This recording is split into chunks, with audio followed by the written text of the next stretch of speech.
கடல் தண்ணி ஏன் உப்பா இருக்குன்னு தெரியுமா? ஏன் சார் உப்பா இருக்கு? தெரியலையே சார். ஏன்னா இனிப்பா இருந்தா ஈமிக்கும்ல.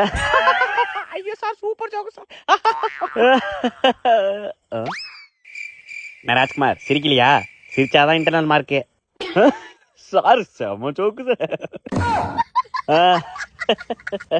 அடுத்த ஜோக்கு. சொல்லுங்க சார், சொல்லுங்க சார். தூங்குறதுக்கு முன்னாடி ஏன் குட் நைட் சொல்றேன் தெரியுமா? ஏன் சார்? ஏன்னா தூங்கிட்டா சொல்ல முடியாதா? ஐயோ சார், சார் செத்துறோம் போல சார். ஐயோ சார், நீங்க வேற சார், வேற. ஐயா சார் டீசி கொடுங்க, நான் வேற ஸ்கூல் போறேன். ராஜ்குமார் நில்லு. ஐயா நான் போறேன் சார். நில்றா, என்னடா விஷயம்? சார் நீங்க சொல்றது ஒரு ஜோக்குன்ட்டு ஃபர்ஸ்ட் பெஞ்சில் உட்காந்து ஆங்கிறாங்க. ஜோக்கா சார் அது? பின்ன ஜோக்கு சொல்றது எவ்வளவு கஷ்டம் தெரியுமா? முடிஞ்சா நீ ஒரு ஜோக்கு சொல்லு பாப்போம். ஜோக்கா? பக்கத்து ஸ்கூல்ல கெமிஸ்ட்ரி சார் ஒருத்தர் இருக்காரு. நானும் கெமிஸ்ட்ரி சார் தானே. அதான் சார் கேளுங்க. அவர் மண்டையில இருந்து இலையா கொட்டுனுச்சான். ஏன்னு தெரியல ராஜ்குமார், நீயே சொல்ல. ஏன்னா அவர் ஒரு மரமண்டையான். ஓ நைஸ் ஜோக்.